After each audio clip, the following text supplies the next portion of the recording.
Hey everybody, in this video I'm going to talk about box fighting. Box fighting is just a broad term for the kinds of builds, edits, and movements that a player makes when fighting an opponent in close range. If you're trying to win more fights, win more games, or improve your performance in cash prize tournaments, you have to learn how to box fight. To do that, we're going to break it up into 3 steps. Expand your builds, pressure and replace walls, and find a shot. When you get into a box fight, your first goal is to establish edit control and push towards the enemy player. You do this by placing builds between you and your opponent whenever you can. By expanding your builds around your opponent, you give yourself offensive and defensive options, and you also squeeze your opponent into a cramped position. This makes them predictable and easier to chase if they decide to run away. Practice editing through walls and ramps like this. If you can do this quick enough, you can create an early advantage and sometimes end the box fight before it even starts. Now, unless your opponent made some horrible mistake, they should respond to your push by boxing up. This is where you reach step 2, wall pressure. Once your opponent is boxed up, you're going to start attacking their walls. The worst thing you can do in this situation is square up right in front of the wall and shoot at it or pickaxe it. You're just asking that player to make an edit and shoot you in the face. So what do you do instead? Well, if you did a good job with step 1, you should already have a ramp in front of that wall. If you edit the ramp like this, you get a very nice right-hand peek. If you don't know why that's important, go and Google how to right-hand peek, watch this video here, and then come back. This is the single most common box fighting scenario. You're in a box, your opponent's in a box, and he owns the wall in front of you. Now from behind this ramp edit, you can either shoot the wall or pickaxe the wall. If you're on 0 ping, you can do whatever you want, and you'll still probably take the wall, but for most of us, we have to play some mind games with this player if we want to take the wall. The first thing you need to do is check if your opponent has a ramp or cone inside their box. If there's nothing there, stand behind your ramp and spray the wall with your AR or SMG. As the wall breaks, place a ramp. That ramp will sneak through your opponent's turbo builds. This gives you a lot of control over the fight. If your opponent ends up on top of the ramp, they lose access to the back wall and they won't be able to escape quite as easily. If they end up underneath that ramp, they can't make an aggressive edit on you, which means you can pressure the wall a little harder. And this is actually a great moment to phase inside the box. Make sure the wall is weak enough to break with one hit, edit your ramp so you end up underneath it, then get a running start and break the wall right as you jump into it. Here you can see I'm on pretty high ping and I can still break through my opponent's wall.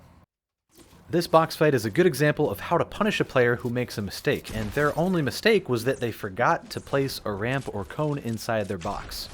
A smart player will always have a cone or a ramp inside their box.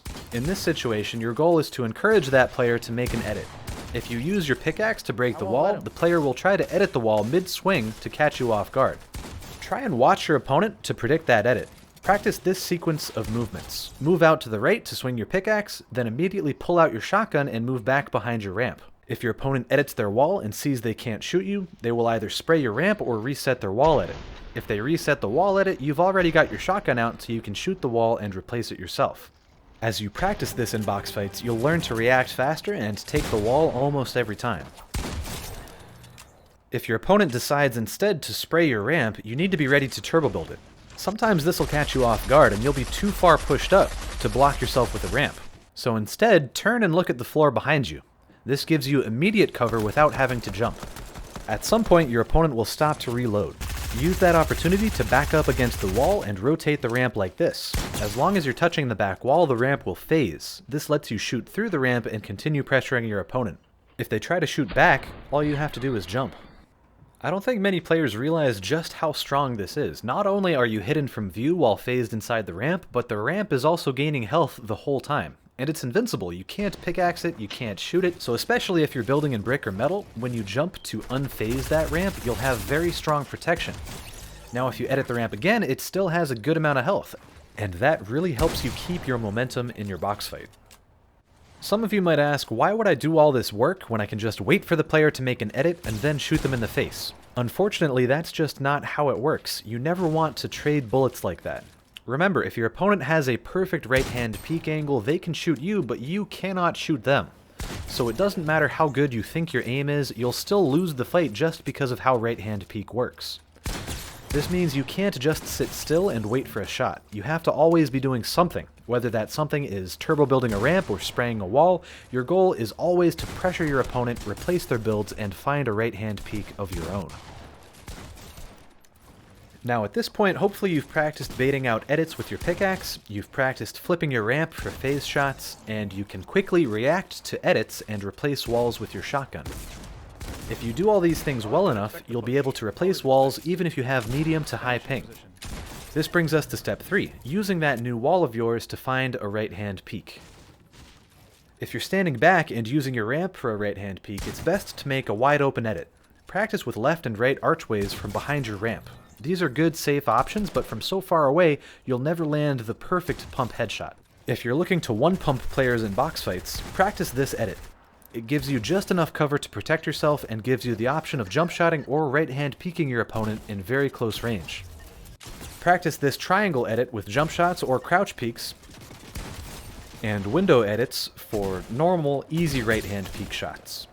Practice moving left before confirming an edit. This gives you time to pull out your shotgun and move to the right as you're ready to shoot.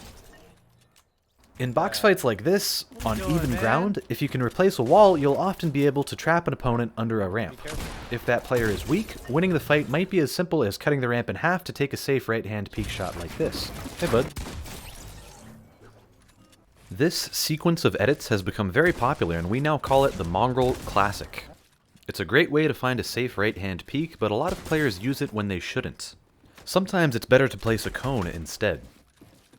That was very risky, getting into his box. I should have just placed the cone, like I keep saying, man. When a player ramps over you like this, you can edit through the floor or through a wall. You know your opponent can't shoot you immediately because they have to edit the ramp, and if you react quick enough, you can just spray the ramp as the player makes the edit. I've even been in situations where I predicted the edit to shoot my opponent while phased inside the ramp. So if you're the kind of box fighter who struggles to confirm kills on players who just keep building away from you, stop using the Mongrel Classic so much. A good player will recognize it and they'll use it against you. So instead, try placing cones. You'll notice you can shoot your opponent a little earlier, and it'll be more difficult for them to escape. All the box fighting examples that I've shown so far have been from equal ground, but sometimes your opponent is above you, below you, or in a box diagonal to yours. Don't worry about it though, all the same rules apply. The rhythm of the fight is always the same, it's just different angles that you have to worry about. If your opponent is above you, practice jumping peaks from close to the front wall. You can also run up a ramp, edit your floor and ramp like this, and enjoy a very nice crouch peek. If your opponent does manage to take your floor and cone, turn to block yourself with a ramp and cut it in half for a low ground right-hand peek. From high ground, use a door edit to safely pressure your opponent's roof from a right-hand peek. If you stand on a floor edit like this, you can break the cone, floor, and wall all at the same time. If your opponent is in a box diagonal to yours, make a door edit for a right-hand peek. If you break the wall while running into the edge of the door like this, you can phase inside the wall to safely shoot your opponent. At this point, some of you might be feeling overwhelmed. There are a lot of box fighting tricks to learn. And even if you learn them all, you still might not understand how those tricks fit together to help you win a box fight. I thought it would be helpful to explain what's going on in a few real box fight situations. In this first example from a solo match, I had just landed in holly hedges when a player surprises me and hops right on top of me.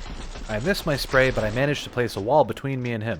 When I see him on his ramp, I spray it and replace it. Now I edit the ramp and I reset the wall. This keeps the player trapped inside the box. This makes it much easier for me to dive back in and spray him from behind.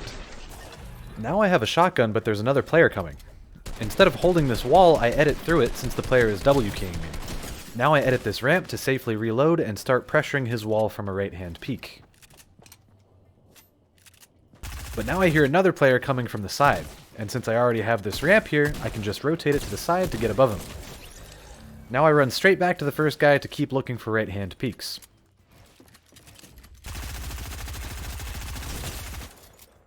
Here I know I have no materials left, so I hope I can confuse the player with some fast edits to dive through the ramp.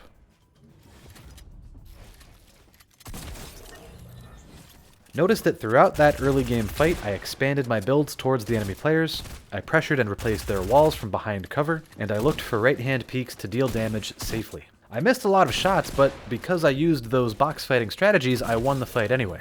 This next example is a one-on-one box fight in creative mode. I start out by making a big mistake. I made this wall edit, but I didn't move far enough behind my ramp, so I end up trading damage with my opponent. Now I see him backing off, so I start expanding my builds towards him. If I need to protect myself, all I have to do is run back the way I came and reset all these edits. Once I reach my opponent's box, I see him edit his wall for a jump shot. Now because I always take out my shotgun after every edit, I'm ready to react quickly and shoot the wall to replace it. From here, I cut the ramp in half, reset the wall, and then re-edit it for a jump shot. Again, you can see that I expanded my builds, I pressured my opponent's walls, and I found a safe peek that minimized my chances of being shot. If you learned a new trick from this video, be sure to practice it in creative mode box fights or playground turtle wars before trying to use it in real matches. If you scroll down to the video description, you can copy my Turtle Wars map code to try it out for yourself. Anyway, I hope you learned something, I hope you start practicing box fights, and I hope you use my creator code BillyBicep in the shop.